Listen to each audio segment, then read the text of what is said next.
Graça e paz, igreja, boa noite. Mais uma vez estamos reunidos para cultuar o Senhor, juntos, com a mesma fé, com a mesma intenção. Sabemos que a distância não pode ser problema para nós cultuarmos ao Senhor, mas mais uma vez estamos aqui reunidos. E queremos, nesse momento agora, orar por você, criança que está aí, por você que está aí ao lado do seu pai, da sua tia, ao lado de um adulto. Você que está assistindo o culto conosco, você também é parte desse culto. Então você que está aí agora, se dirija até um adulto, vai lá, abrace ele, dê a mão para ele, porque ele vai orar junto com você também.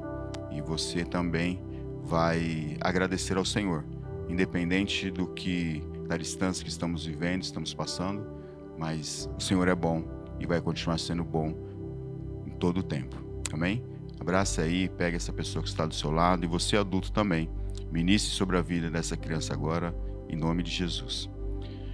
Pai, nós queremos te agradecer, Senhor, por esse momento que estamos cultuando ao Senhor. Queremos te agradecer, Pai, porque até aqui tem nos ajudado o Senhor. Pai, nós somos vitoriosos em tudo, porque o Senhor está conosco. Nós somos, ó Pai, felizes, porque o Senhor está conosco. Nós temos todas as bênçãos espirituais porque o Senhor está conosco. Nós só temos a te agradecer, Pai. Por mais que esse mundo tente, ó Pai, nos mostrar ou nos cativar com algo supérfluo, ó Deus, nós temos o Senhor que é rocha verdadeira, que é verdade, firme e fiel por toda a eternidade. Nós só temos a te agradecer, Pai. E queremos orar também, ó Pai, pelas crianças que estão aqui agora, ó Pai, que a bênção do Senhor seja sobre eles. Que eles cresçam, ó Pai, tendo uma fé saudável. Que eles cresçam, Senhor, ouvindo a Tua palavra. Que eles cresçam temendo ao Senhor. Que eles cresçam ouvindo os testemunhos daqueles que estão Te servindo agora, dos seus pais, dos seus amigos, dos seus entes queridos. Que eles experimentem a fé na medida do entendimento que eles têm. Que eles temam ao Senhor e não pequem. Que eles vivam de uma maneira digna, desde criança, fazendo diferença onde quer que eles estejam também, porque eles são do Senhor e o Senhor habita na vida deles também. Por isso que a sua bênção seja derramada sobre eles, sobre os adultos, sobre toda a nossa igreja, nesse momento que estamos começando o nosso culto, para a glória e louvor do Teu nome, Pai, em nome de Jesus. Amém. Amém. A paz do Senhor, igreja. É muito bom nós podemos mais uma vez nos reunir aqui, você na sua casa, com seus familiares, amigos, parentes, para poder exaltar e glorificar o nome do nosso Deus.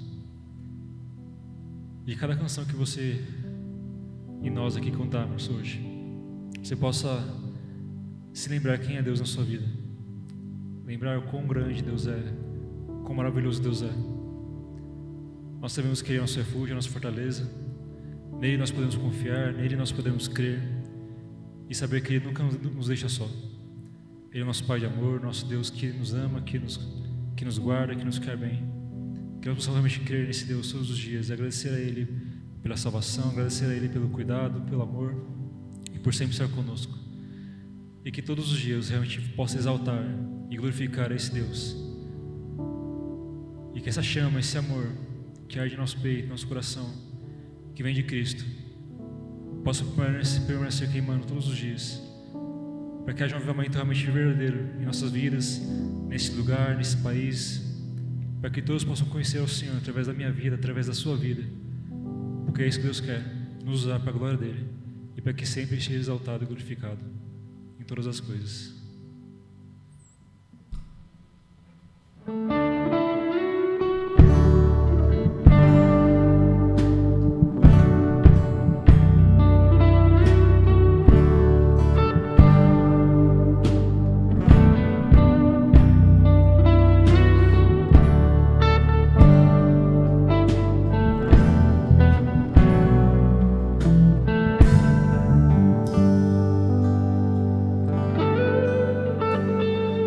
Minha rocha.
aviva, Senhor, a tua obra. Põe o fogo da paixão nos corações. Venha viva, Senhor, a tua obra. Põe o fogo da paixão nos corações.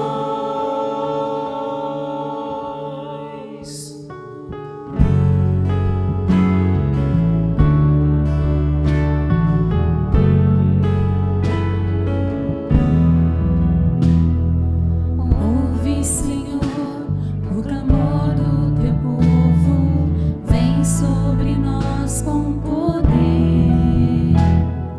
vem quebrantar e lavar nossas vidas, pra tua glória em nós resplandecer. Ouve, Senhor, o clamor do teu povo, vem sobre nós com poder, vem operar santidade e justiça em nosso viver. Venha viva, Senhor, a tua obra. Põe o fogo da paixão nos corações. Venha viva, Senhor, a tua obra. Põe o fogo da paixão nos corações. Ouve, Senhor, o clamor do teu povo, vem sobre nós com poder, vem derramar o Espírito Santo, mostra as maravilhas do teu poder. Venha viva, Senhor, a tua obra. Põe o fogo da paixão nos corações. Venha viva, Senhor, a tua obra. Põe o fogo da paixão nos corações.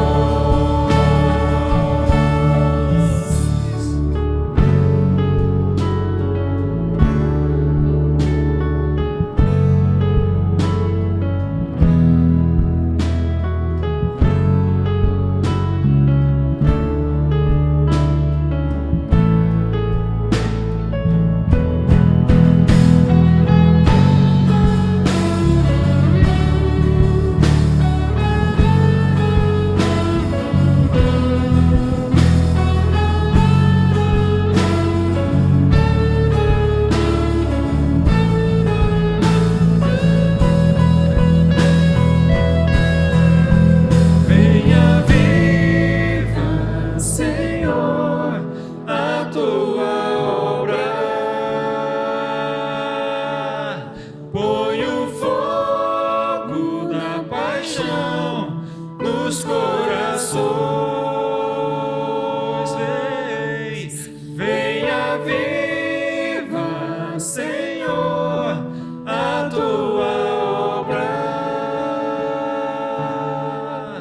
Põe o fogo da paixão nos corações.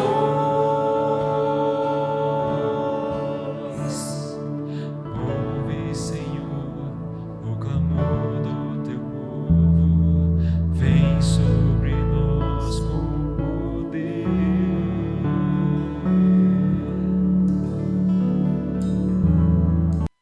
Passamos agora para um momento importante também do nosso culto, que é o momento da oferta.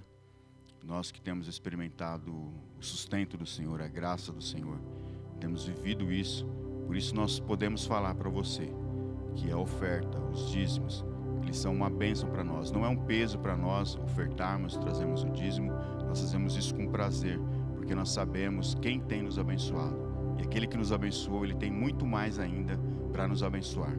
Não vai faltar. Quando nós tiramos os nossos dízimos e as ofertas, entregamos ao Senhor, a certeza que nós temos, a fé que nós temos experimentado, é que não vai faltar, porque esse é do Senhor. Por isso, nós nos alegramos nesse momento de oferta. E sei que você também tem experimentado isso, e você que não experimentou, infelizmente para você, porque você tem deixado de receber muitas bênçãos do Senhor.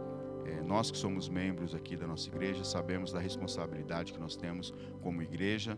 Ficamos todo esse tempo sem estarmos presentes aqui na igreja, mas como a nossa igreja foi ensinada, todos os nossos irmãos continuaram contribuindo, trazendo seu dízimo, a sua oferta, e nós só temos a agradecer a vocês pela sua fidelidade em trazer também, em depositar, em trazer o seu dízimo, a sua oferta.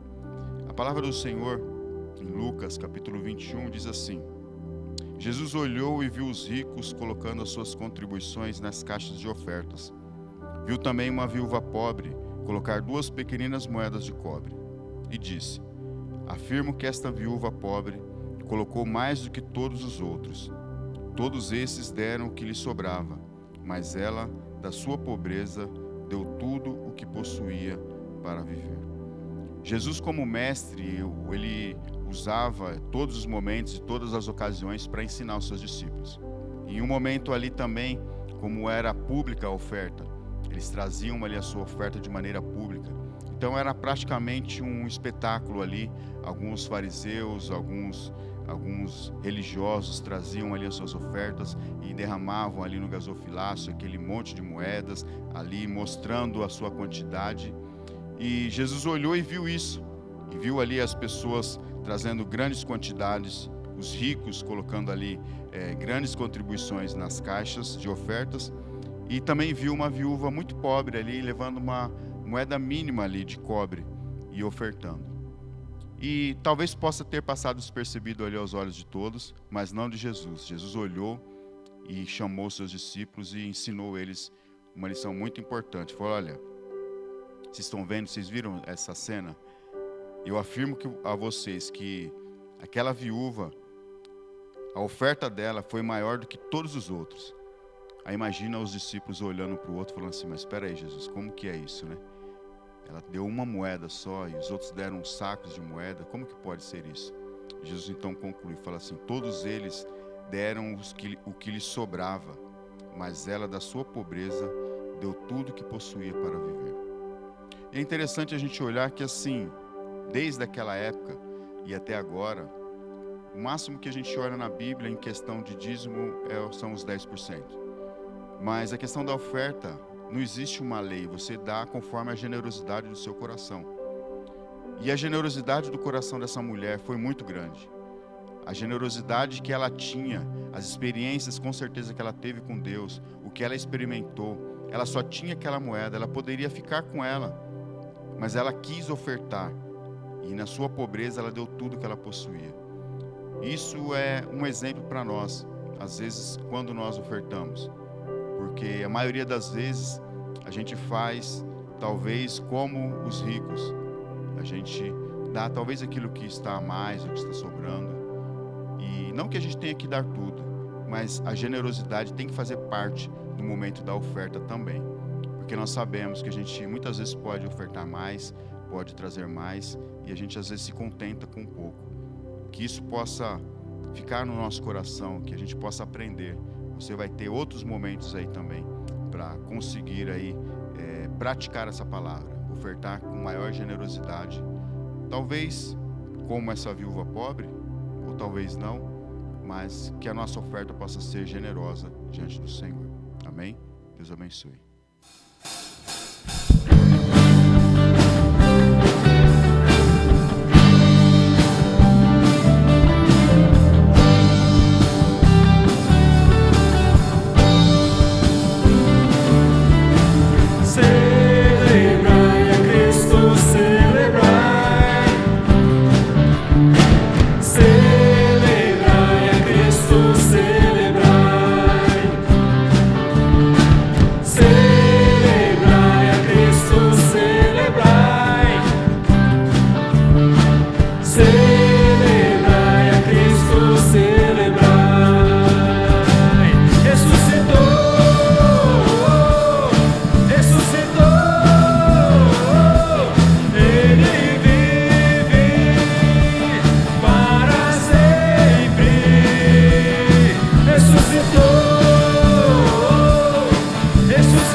Amém.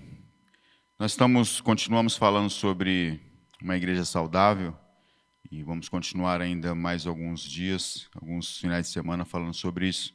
Temos aprendido bastante coisa e nessa noite nós vamos aprender mais uma característica de uma igreja saudável.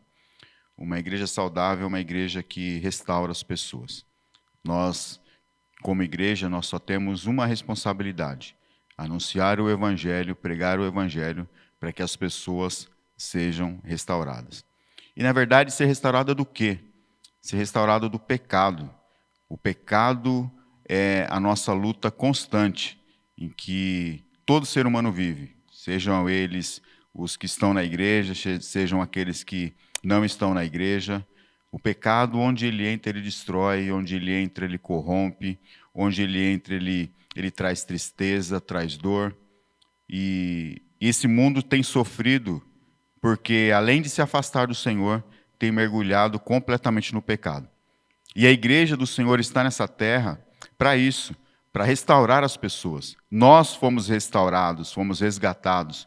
Nós que éramos escravos do pecado, vivíamos de uma maneira longe do Senhor, fazendo tudo aquilo que a nossa carne desejava, vivendo e mergulhado no pecado, até o momento em que nós levantamos a nossa mão, levantamos o nosso clamor e pedimos ajuda, e o Senhor, misericordioso, usou alguém na igreja e da igreja para nos trazer até a sua casa, para aprendermos, para sermos completamente libertos de toda sorte de pecados. Então a igreja, ela existe isso. A nossa missão como igreja Batista de Jerusalém é servir a Cristo na restauração das pessoas pela manifestação do Evangelho. Precisamos, sim, anunciar o Evangelho, mas parte desse anúncio é fazer com que as pessoas sejam restauradas do poder do pecado. Eu sei que você, nessa mensagem, vai se identificar, talvez lembrando do seu passado, de como foi a sua vida antes do pecado, ou talvez você que está assistindo ainda possa ser que esteja escravo do pecado. E o desejo do nosso coração é que você termine essa mensagem entendendo e tomando uma decisão de abandonar o pecado, sabendo que existe um Deus que te ama e que quer transformar a sua vida de uma maneira maravilhosa e poderosa. Vamos ler a palavra do Senhor no Salmo 51. Vamos ler do versículo 1 até o versículo 6. Diz assim a palavra do Senhor: Tem misericórdia de mim, ó Deus, por teu amor, por tua grande compaixão. Apaga as minhas transgressões. Lava-me de toda a minha culpa e purifica-me do meu pecado. Pois eu mesmo reconheço as minhas transgressões, e o meu pecado sempre me persegue. Contra ti pequei, e fiz o que tu reprovas, de modo que justa é a tua sentença, e tens razão em condenar-me. Sei que sou pecador desde que nasci, sim, desde que me concebeu minha mãe. Sei que desejas a verdade no íntimo, e no coração me ensinas a sabedoria. Amém. Pai, nós te agradecemos porque a tua palavra é a verdade, a tua palavra que nos orienta, a tua palavra que nos coloca no caminho certo. E mais uma vez temos a oportunidade de sermos abençoados com a tua palavra, de sermos confrontados pela tua palavra, porque ela é a verdade, Pai. Sabemos que esse mundo tenta de todas as formas nos iludir, nos mostrar uma outra verdade que não existe, porque a verdade é única, o Senhor é a verdade. Por isso, Pai, abra os nossos olhos, o nosso entendimento, abra o nosso coração para que a gente possa ouvir e entender e ser moldado e mudado pela tua palavra. Que teu Espírito tenha liberdade agora de entrar nos nossos corações, de cada um de nós que estamos ouvindo essa mensagem agora, para sermos transformados e melhorados e santificados para a glória do teu nome. Em nome de Jesus. Amém. Amém. Parte da vida do rei Davi, ele será o conteúdo para nós estudarmos esse processo de queda e de restauração. Como foi falado, o nosso propósito é servir a Cristo, restaurando as pessoas pela manifestação do Evangelho. E nós sabemos que a nossa luta é contra o pecado. Constantemente nós vamos estar lutando contra o pecado. O pecado ele tem destruído, tem causado dor, tristeza, separação, afastamento de pessoas, de pais e filhos, de filhos e pais.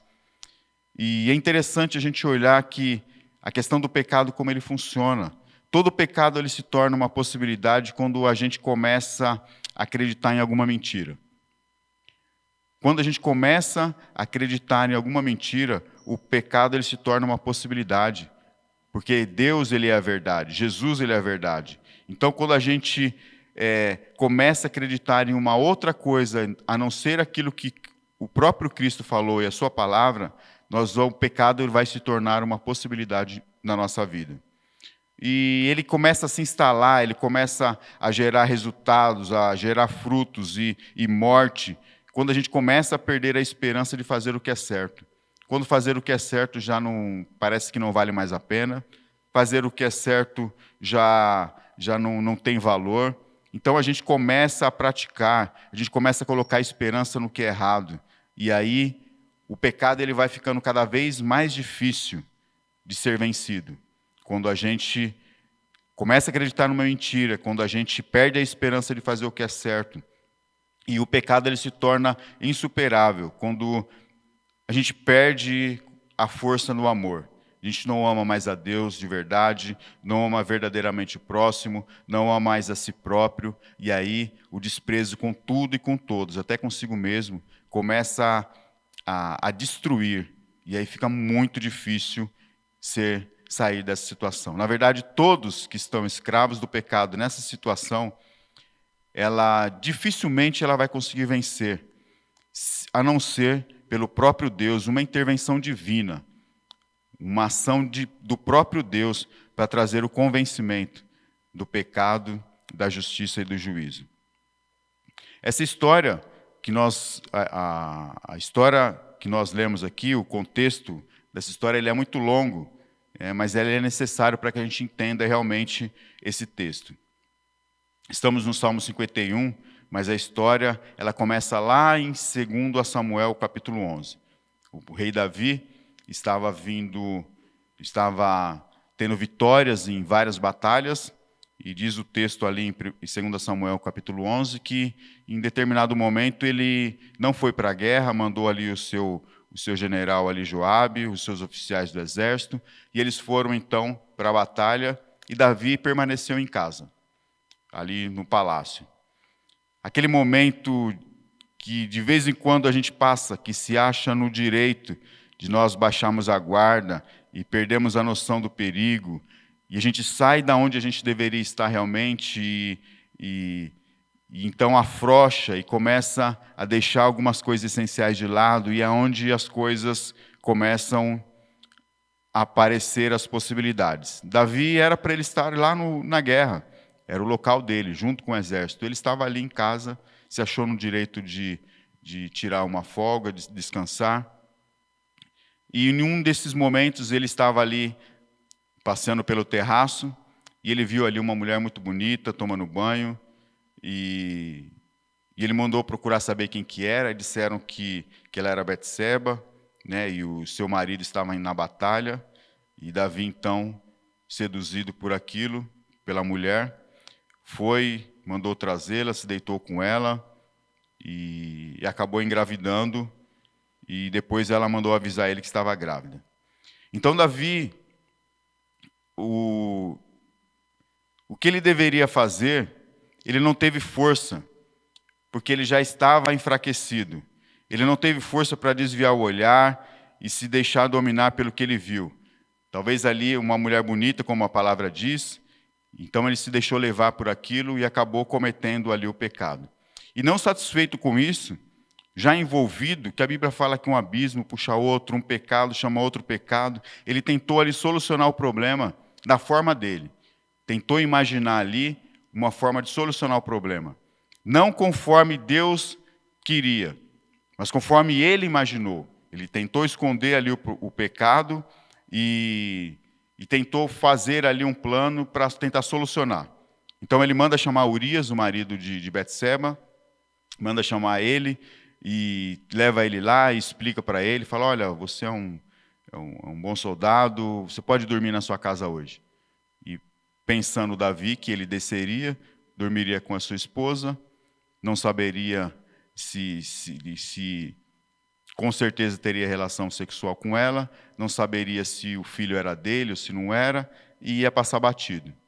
Mas Urias era uma pessoa tão fiel que ele não foi para casa, ele dormiu ali no portão, na entrada do palácio. Então, quando Davi acorda pela manhã, as pessoas olham lá e falam, olha, Urias está dormindo ali. Ele falou, mas como assim, não foi para casa? Chamaram Urias e Urias falou assim, olha, eu não posso fazer uma coisa dessa. Eu não poderia estar dormindo com a minha esposa, comendo uma boa comida, dormindo numa cama quente, enquanto os meus irmãos estão lá no fronte de batalha, sofrendo, dormindo ao relento. Isso não seria justo. E Davi, então, engole aquilo com certeza de uma maneira meio dura e manda chamar ele de novo, embriaga ele e manda ele para casa. Mesmo assim, ele não vai, dorme ali entre os guardas e não vai para casa, mantendo ali a sua fidelidade. Davi, então, não satisfeito, manda ele de volta para a batalha e levando uma carta e manda entregar ele para Joabe. E fala, olha, Joabe, estou mandando aqui Urias e essa carta aqui, na verdade, o próprio Urias levou a carta para Joabe. E Joabe, quando pegou a carta, leu e falou, olha, esse soldado aqui, quando a batalha estiver mais complicada, mais violenta, você coloca ele na frente. Então, no momento da batalha, Urias foi à frente ali da guerra e acabou morrendo. Resumindo, Urias morreu, a esposa grávida, Davi ainda passou por bonzinho, trouxe a mulher para casa e, como se nada tivesse acontecido, né, ninguém sabia. Talvez alguém que poderia imaginar alguma coisa seria Joabe, mas também não sabia qual o motivo que Davi colocou ele na frente da batalha para morrer. Então Davi toma Betseba como sua esposa, ninguém sabe, ninguém viu, tudo resolvido, e passou-se ali um tempo. Dizem que mais ou menos 1 ano foi o tempo em que esse silêncio ficou, e que ninguém tocou no assunto, e que ninguém falou nada. Aí, certo momento, então, Deus pega e envia ali o profeta Natã. Envia Natã ali para falar com Davi, e Natã chega ali, e é interessante como que Deus ainda ele cuida. Ele queria salvar, resgatar Davi, ele queria trazer Davi para perto dele. Tanto que ele enviou Natã ali para tentar mostrar ali o seu pecado. Deus poderia simplesmente ter condenado Davi, que mesmo assim ainda seria justo, mas ele preferiu ali enviar o seu profeta para tentar ali redimir Davi. Então, Natã chega e começa a contar ali a história, fala: olha, Davi, tinha um homem ali muito rico, o outro muito pobre, um tinha várias ovelhas, o outro só tinha uma, que ainda dormia na sua casa, era queridinha, e chegou então, certa vez, ali, uns visitantes na casa desse homem rico, e ele não quis matar uma das suas ovelhas, e matou a ovelha daquele pobre homem que só tinha uma. Então a fúria ali tomou conta de Davi. Davi, então enfurecido, e pega e fala assim: olha, digno de morte é esse homem, juro pelo nome do Senhor que o homem que fez isso merece a morte, deverá pagar 4 vezes o pecado, o preço da cordeira, porque agiu sem misericórdia. E aí então Natã pega e fala assim: olha, Davi, você é esse homem. Imagina a cara que ele fez, né? Porque enquanto a gente está julgando outras pessoas, parece que nós somos mais pesados em condenar os outros. Mas quando descobrimos que nós mesmos fazemos as mesmas coisas, aí parece que a situação muda de história. Então, vem a resposta de Deus para Davi: Davi, olha, eu te ungi rei, eu te livrei das mãos de Saul, eu te dei mulheres, eu te dei a nação de Israel, de Judá, e se ainda não fosse suficiente, eu teria te dado mais. Por que você desprezou a palavra do Senhor, fazendo o que ele reprova? Natã então mostra ali o que Davi fez. Ele pecou, ele desprezou o que Deus tinha feito por ele, todo o bem que Deus fez por ele, ele desprezou por causa de uma mulher, por causa de em alguns momentos, e ali então, e nesse momento então, tem ali a reação de Davi no versículo 13, que ele fala assim: pequei contra o Senhor. E Natã respondeu: o Senhor perdoou o seu pecado, você não morrerá. Entretanto, uma vez que você insultou ao Senhor, o menino morrerá. E aí, agora veio ali a consequência do pecado. Na verdade, ali, o grande problema é quando se mostra, a gente, em um momento desse, como Natã, a gente tenta ali mostrar, né, a situação em que a pessoa está vivendo.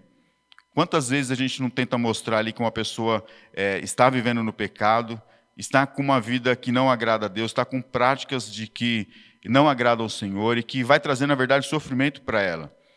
E o grande problema é quando a gente se mostra o pecado, mas as pessoas não aceitam. Ela tem uma outra reação, ela tem uma reação diferente. Na verdade, muitas das pessoas elas ficam até com raiva das pessoas que tentam falar com elas, que tentam mostrar ali que o que elas estão fazendo é errado, e acabam mudando ali a sua ira, não contra o seu próprio pecado, não contra a sua própria prática, mas acabam voltando ali a sua ira para a pessoa que está anunciando, para o mensageiro, para a pessoa que está levando ali a notícia para ela. Ou, às vezes, as pessoas tomam também uma posição, tem uma reação diferente, ou tem uma reação de indiferença. E ela pega e olha assim e fala: pessoal, cada um tem a sua vida, cada um toma conta da sua vida, ninguém tem direito de interferir na minha vida. E aí você percebe as pessoas dando justificativas para algo que era simples. Era ela reconhecer que errou, que pecou. Alguns tentam dar justificativas. Imagina se Davi tivesse dado uma justificativa e falado assim: olha, também ela estava nua, tomando banho, veja bem, eu sou homem, ela é mulher, a gente sabe como que é, né? E você sabe, aconteceu. E percebe como as desculpas começam a acontecer? Para cada pecado confrontado, dificilmente a pessoa toma uma postura como a de Davi. Pequei, realmente eu pequei, eu fiz o que não agradava ao Senhor, eu fiz o que Deus não queria. E quantas vezes a gente não vê assim, ou até mesmo nós, ou até mesmo você, quantas vezes, às vezes, a ira se volta contra a pessoa que está pregando, contra a pessoa que está ensinando. Ou quantas vezes a pessoa fala, isso não é para mim. Ou quantas vezes você já não se justificou também, tentando falar ou dar uma explicação para o pecado. Pecado não tem explicação. Quando a gente erra, o melhor caminho é o arrependimento, é a confissão e a mudança. Assim é que nós vamos ser vitoriosos, assim nós vamos ter uma vida que agrada ao Senhor. E a história de Davi é um misto ali de consequência do seu pecado, com misericórdia de Deus.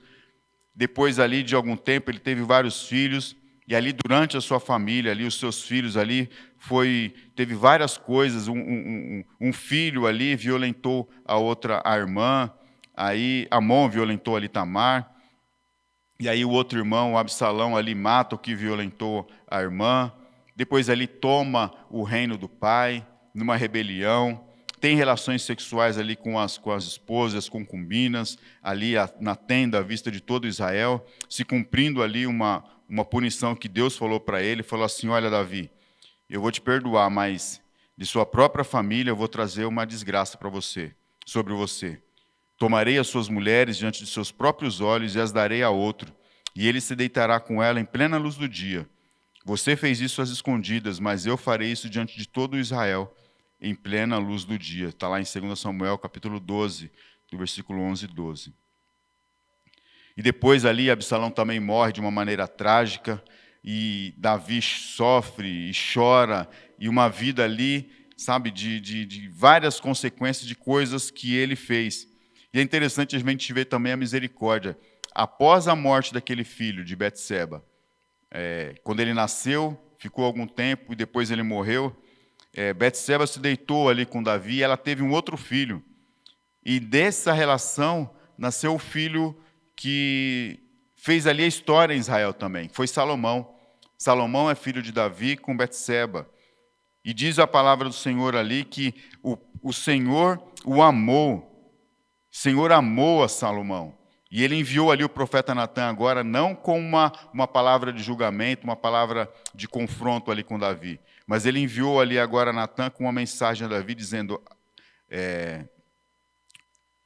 que deu ali o nome, Natã ali deu o nome ao menino de Jedidias, ou seja, amado pelo Senhor.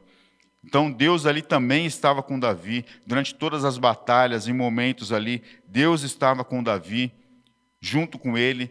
Mas uma coisa que Deus não fez com Davi, ele perdoou Davi, ele fez isso, ele não morreu, Deus ali o perdoou, mas as consequências elas ficaram. E ele teve ali muitas consequências na sua vida. Deus ainda esteve presente com ele nas batalhas, em vários momentos ali, milagres, Deus ainda esteve com ele, mas as consequências do seu pecado Deus não tirou. E aí a gente olha então agora para o Salmo 51. O Salmo 51 é o momento em que Davi agora ele começa ali uma confissão. Agora é o momento em que está ele refletindo sobre a sua vida, sobre o seu pecado, refletindo sobre Deus e tentando ali entender, tentando se aproximar mais de Deus, tentando ver o que ele teria que fazer para consertar aquilo, para aquilo ficar de uma maneira mais firme e fechada. Então ele escreve ali o Salmo 51, no momento ali de confissão. E ele chega e fala assim, tem misericórdia de mim, ó Deus, pelo teu grande amor, por tua grande compaixão, apaga as minhas transgressões, lava-me de toda a minha culpa e purifica-me de todo pecado. Ele começa ali a descrever então um momento de confissão, de entendimento, de autoconhecimento, de ver realmente como ele se sentia, como ele estava ali diante de Deus, o que ele queria que Deus fizesse por ele também. A primeira coisa para fazer para restaurar a santidade é confessar. Infelizmente, esse ato de confissão, de confessar, ele ficou muito banalizado, até por conta de uma outra religião que Confessar é você ir até diante de uma outra pessoa e falar ali os seus pecados, e essa pessoa então ali, com uma certa autoridade, uma suposta autoridade, então determina algumas coisas que têm que ser feitas. Mas o confessar, segundo a Bíblia, não é isso. O confessar é você falar igual, é falar a mesma coisa que Deus fala. É chegar num acordo, porque nós nos desviamos, a palavra de Deus ela continua a mesma. E agora o esforço é nosso de voltar a falar a mesma coisa, de andar novamente no caminho. O que Deus fala, nós vamos ter que falar, e não simplesmente falar também, mas viver aquilo que Deus fala. Viver aquilo que está escrito na sua palavra. Não é simplesmente confessar da boca para fora e falar, mas é viver aquilo que está falando. É confessar, é andar junto, é falar a mesma coisa, é ser sincero, é expor ali sem medo, para que a gente seja corrigido, para que seja restaurado. E essa é uma parte difícil. Porque como que uma pessoa que praticou o pecado, que gostou, que fez o que não deveria, e agora ela tem que ter uma atitude completamente oposta. Aquilo que era prazer agora tem que dar asco, tem que dar nojo. Somente Deus pode fazer isso. E a gente sabe que isso é o próprio Deus quem faz. Porque por nós mesmos, nós não vamos conseguir vencer o pecado. Você não vai conseguir sentir nojo, sentir raiva de alguma coisa que te dá prazer e te dá alegria agora. A não ser que o próprio Espírito venha e traga esse convencimento e mostre realmente as consequências e mostre realmente para onde isso está nos levando, jamais vai haver mudança. Por isso que a gente sempre fala que o Evangelho de Cristo ele é seletivo. É para quem está cansado, para quem está sobrecarregado. E aí vai encontrar alívio, vai encontrar descanso para a sua alma. Aquilo que é impossível a Deus é possível aos homens. Por isso nós confiamos na presença de Deus, por isso nós confiamos na palavra de Deus. E uma igreja saudável, ela tem que estar pronta para isso. Você tem que estar pronto para receber, para restaurar as pessoas, para mostrar como Deus quer que ela viva. E nisso tudo vai entrar em confronto com o pecado, com a maneira de viver. Mas esse é o nosso trabalho como igreja. Essa é a nossa função. Uma igreja saudável é uma igreja que restaura realmente o pecador. Com as armas espirituais, com as ferramentas espirituais. Porque Deus quer salvar. Deus quer restaurar. Nós somos igreja. Nós somos a igreja de Deus e temos que ter o mesmo sentimento que Ele tem. Você acha que Deus ele fica feliz com o pecado? Como será que fica o coração de Deus quando olha para homens, mulheres, crianças, jovens se perdendo no pecado? Parece que às vezes a gente se torna tão indiferente a isso.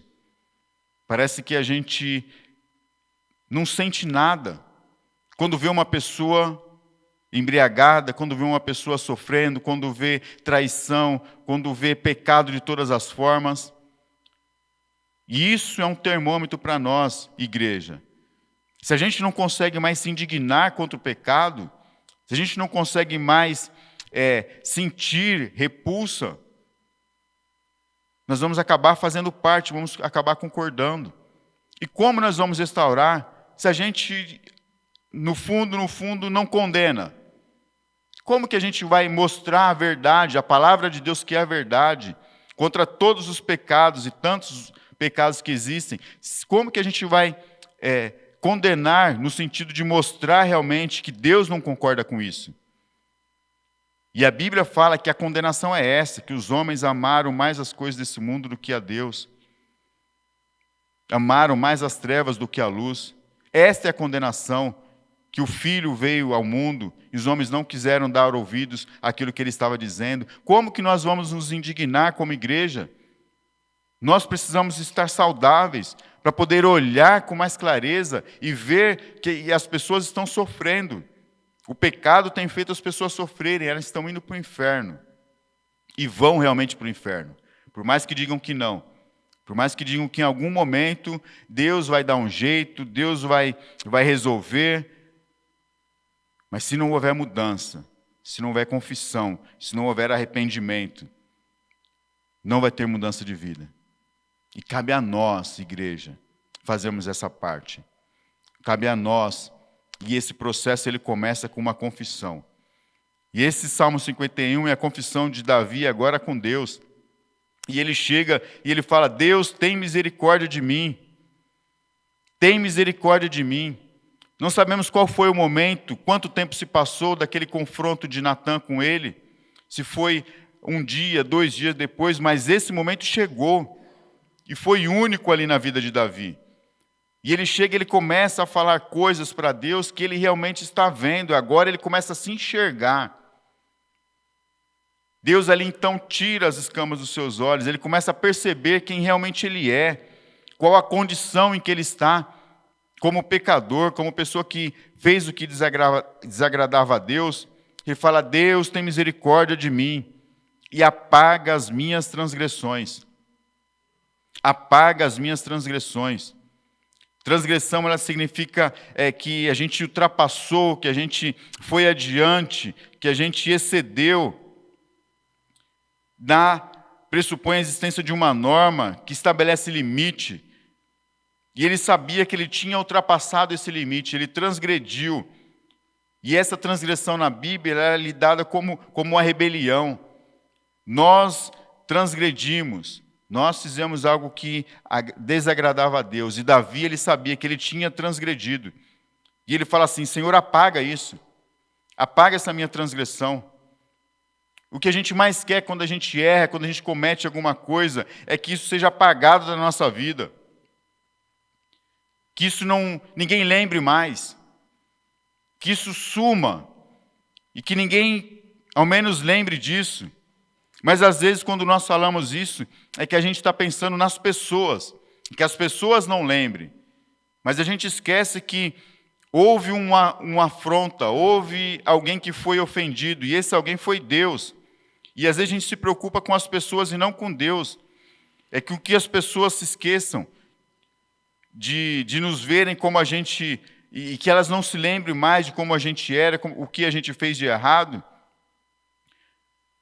Mas não são elas que a gente tem que se preocupar em primeiro lugar. Mas a gente tem que se preocupar com a nossa transgressão diante de Deus. Que ela seja apagada diante de Deus. Que ela não seja lembrada por Deus. Jogada no mar do esquecimento. Apagada da nossa vida. Ainda que as pessoas se lembrem. Ainda que as pessoas se lembrem do nosso passado. Se lembrem muitas vezes do nosso pecado. Se diante de Deus ela foi apagada, é o que importa.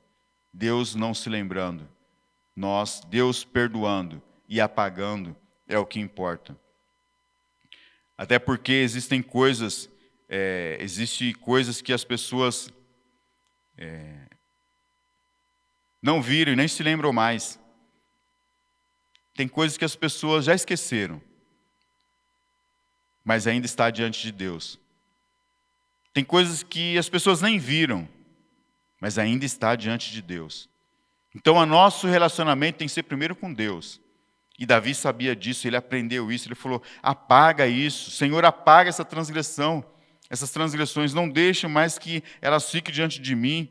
E ele fala assim no próximo versículo, ele fala: lava-me da minha culpa, da minha iniquidade, da minha perversidade, da minha depravação, da minha iniquidade, lava-me. Agora ele está diante de Deus, ele está se sentindo sujo. Agora ele viu quem realmente ele é, o estado de pecado, como ele está diante de Deus. A sensação de sujeira, de quem está com vestes inadequados para uma ocasião. E agora é como se ele estivesse falando: Senhor, me dá vestes limpas, que é o símbolo da purificação. Senhor, limpa-me, lava-me de toda a minha perversidade, limpa-me. Purifica-me. Purifica-me de todo pecado. Ser limpo, ser puro. Se referindo ali também à parte cerimonial, em que uma pessoa com certa enfermidade não poderia permanecer, ele precisava ser puro, ser limpo, purificado. E a purificação ela não acontecia com esforço humano, mas ela tinha que ser mediante o derramamento de sangue de um inocente pelo pecador. Mas Davi, ele soube E Davi, ele era, por isso que a Bíblia fala que Davi, ele era um homem segundo o coração de Deus. Davi, ele sempre soube que derramar sangue de animal inocente era fácil. Ele falou, não é isso que o Senhor quer. Se o Senhor se alegrasse, se deleitasse em sacrifícios, se te agradasse holocaustos, eu teria feito milhares deles. Mas ele sabe, falou, olha, os sacrifícios que agradam a Deus é um espírito quebrantado, é um coração quebrantado e contrito. Isso o Senhor não vai desprezar. Ele sabia que não era esforço humano, que não era sangue de inocente, mas era um esforço dele, uma atitude dele, uma ação dele, que poderia então trazer ali alegria ao coração de Deus. E ele começa falando, olha, eu reconheço as minhas transgressões, o meu pecado sempre me persegue. Contra ti eu pequei. Eu fiz o que desagradava ao Senhor, e a sentença do Senhor é justa em condenar-me. Sei que a minha natureza é pecaminosa, mas isso não é desculpa. E o que a gente mais vê, quando as pessoas erram e pecam, fala assim, eu sou pecador, né? Quem não é? Mas Davi, ele fala assim, não, eu sei que a minha natureza é pecaminosa, mas eu sei também que o Senhor deseja a verdade no íntimo. Eu sei quem eu sou, eu sei que eu nasci em pecado, mas eu posso me conformar com isso. Eu sei que tem algo melhor, eu sei que existe uma transformação, eu sei que existe um processo de libertação. Eu não posso me conformar com isso, eu não posso aceitar isso. As minhas práticas, os meus pecados não podem ser aceitos de forma natural. A gente sabe que pode mudar, a gente sabe que pode ser transformado, e ele aprendeu isso de uma maneira tremenda. Depois do pecado, ele se aproximou mais e mais de Deus e entendeu mais a misericórdia e a graça de Deus pela sua vida. Ele não quis viver mais daquele jeito, mesmo entendendo que a sua natureza era pecaminosa, que ele foi gerado em pecado, mas ele não aceitou aquilo para a sua vida, ele não queria aquilo para ele. E nós entendemos nesse texto que o pecado é próximo e é possível de acontecer, como Davi. Ele pode acontecer com qualquer um de nós. Com você, comigo, mas a nossa responsabilidade como igreja é restaurar. Nós não somos juízes. Por mais que algumas pessoas ainda falem, você está me julgando. Não somos nós que julgamos. Não somos nós que fizemos a lei. Foi o próprio Deus que tem nos instruído através da sua palavra. E nós vamos falar o que Deus fala. Se Deus concordar, nós vamos falar amém. Se Deus não concordar, nós vamos falar o que está escrito. E isso nós fazemos com a maior paz no coração, porque não é a nossa opinião, não é a nossa vontade, mas é a vontade de Deus. Embora algumas coisas pareçam serem duras, parecem ser desumanas, parecem ser incoerentes, mas a palavra de Deus, ela não é nada disso. Quem pensa dessa forma está com a mente completamente mundana e também está precisando de mudança e de restauração. E nós, como igreja, nós lidamos com isso de todas as formas.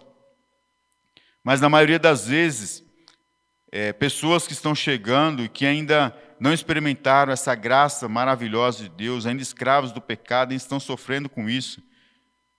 Nós lidamos com isso. Isso é ser igreja.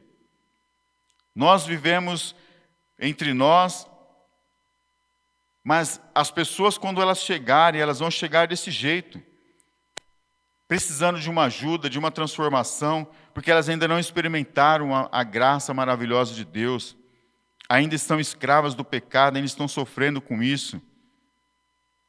E você, talvez que esteja ouvindo essa mensagem agora, você que tem sofrido, e muitas vezes talvez nem imagina que é o pecado.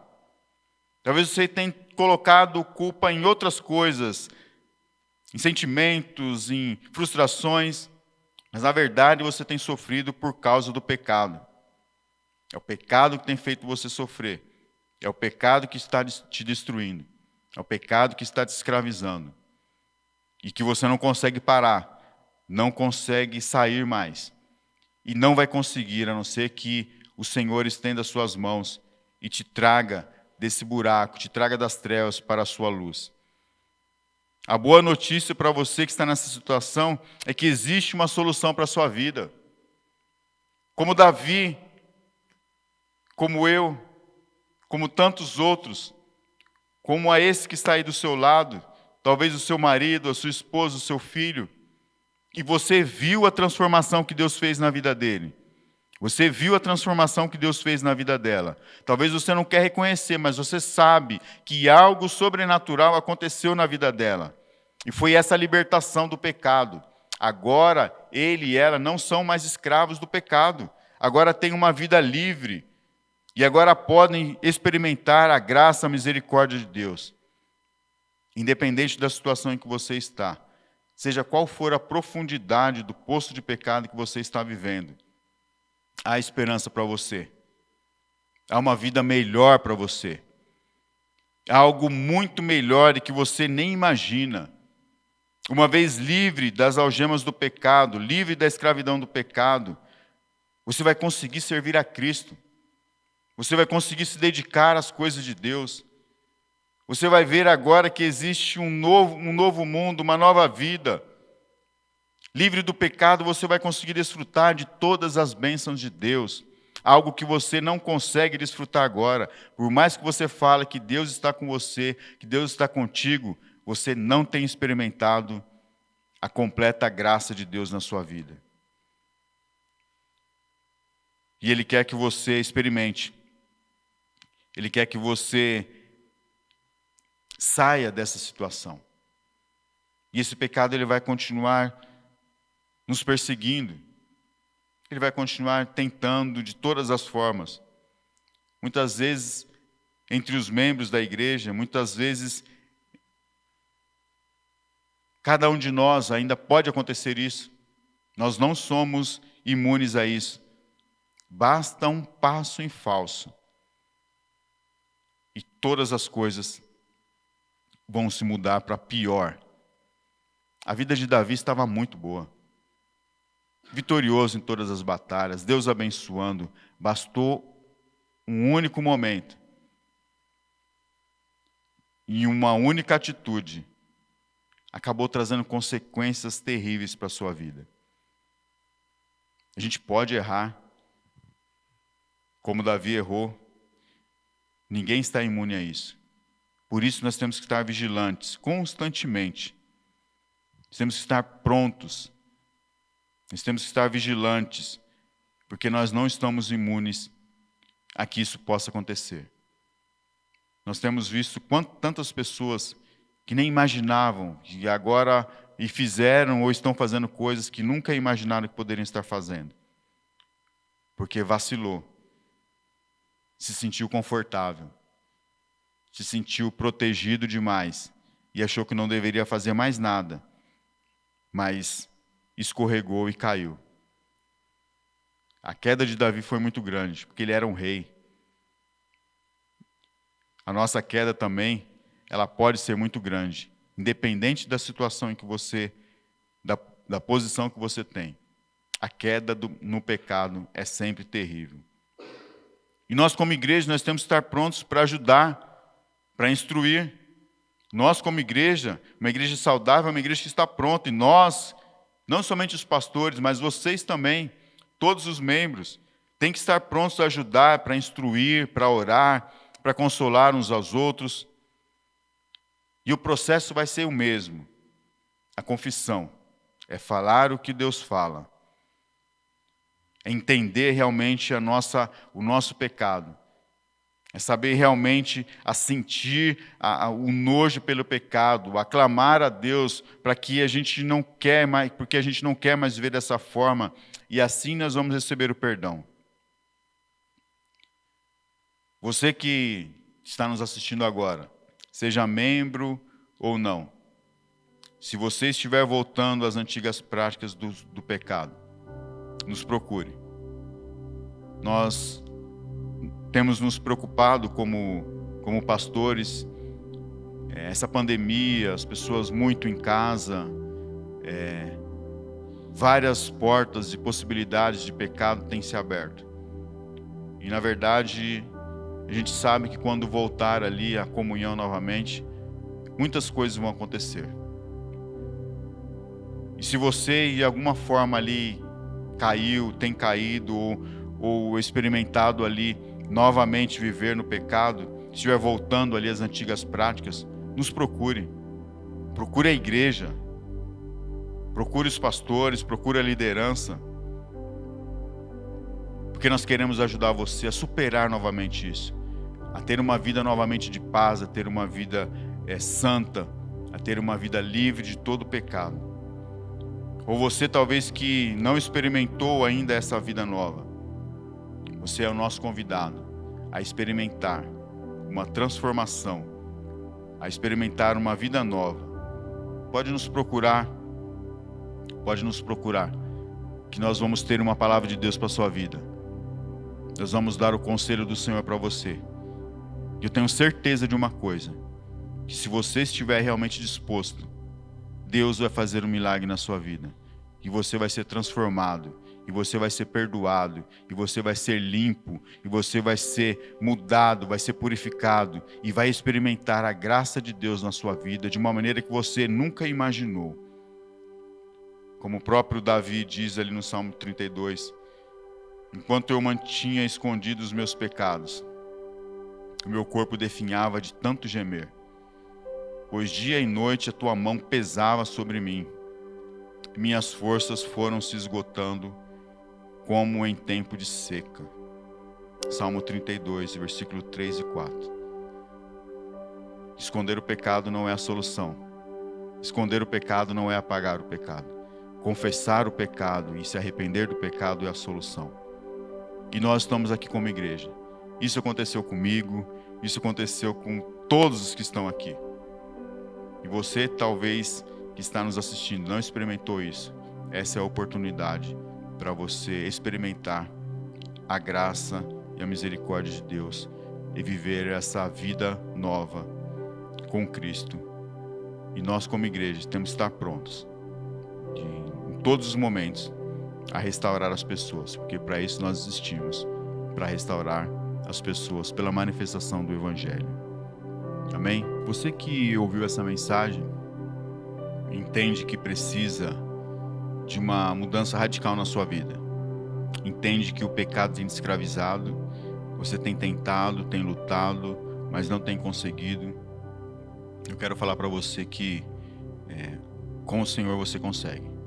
E é isso que eu quero oferecer para você agora.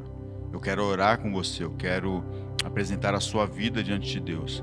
Mas eu quero que você ore também aí, onde você está. Não fique com vergonha de quem está do seu lado, ou se estiver ali. Feche os seus olhos agora. Nós vamos orar e queremos abençoar a sua vida.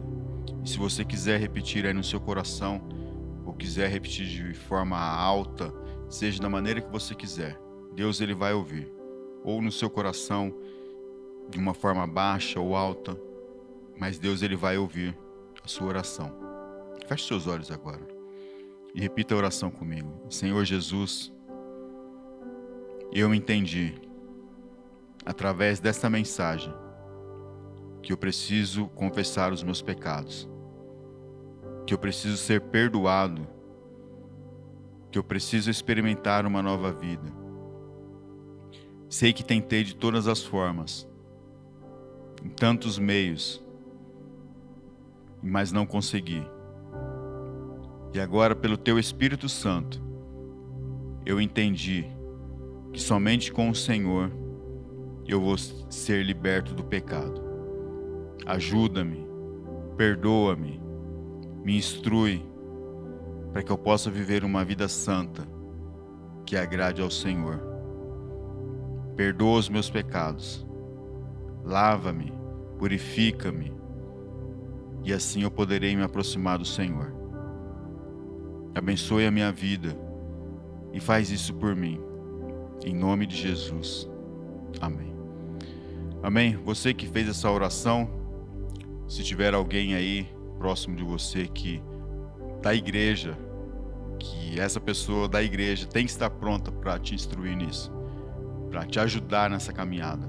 ou se você talvez não conhece ninguém, está assistindo a mensagem sozinho ou em outro momento só, pode nos procurar também, pode mandar mensagem aí pelo link também, pelo site, pode ligar para nós, ou vir até aqui à igreja. Sempre vai ter um pastor aqui para te orientar e para te abençoar e orar por você. Amém? Deus abençoe, em nome de Jesus. Assim partimos para o final desse culto. Mais uma vez, queremos agradecer a Deus por esse momento, pela palavra que Ele ministrou ao nosso coração, e que a gente possa conseguir colocar em prática essa palavra todos os dias da nossa vida. Feche seus olhos, vamos orar mais uma vez. Pai, nós somos gratos a Ti, Jesus, que o Senhor realmente continua insistindo conosco, perdoando os nossos pecados, nos conduzindo ao arrependimento, nos conduzindo para uma vida de acordo com a Tua vontade, Pai. Contamos com a graça do Teu Espírito Santo para nos convencer sempre do pecado, da justiça, do juízo, para que possamos a cada dia, Pai, nos rendermos à Tua vontade, sermos cada vez mais santos, cada vez mais direcionados por tudo, Senhor. Por isso, que a bênção do Senhor será sobre nós mais uma vez, Pai, para a glória e louvor do Teu santo nome. Receba a bênção do Senhor. Que o Senhor nos abençoe e nos guarde, que o Senhor resplandeça o seu rosto sobre nós e tenha misericórdia de nós. Que sobre nós o Senhor levante o seu rosto e nos dê a paz que excede todo o entendimento. Em nome de Jesus. Amém. Amém. Deus abençoe.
Somebody shout unto God.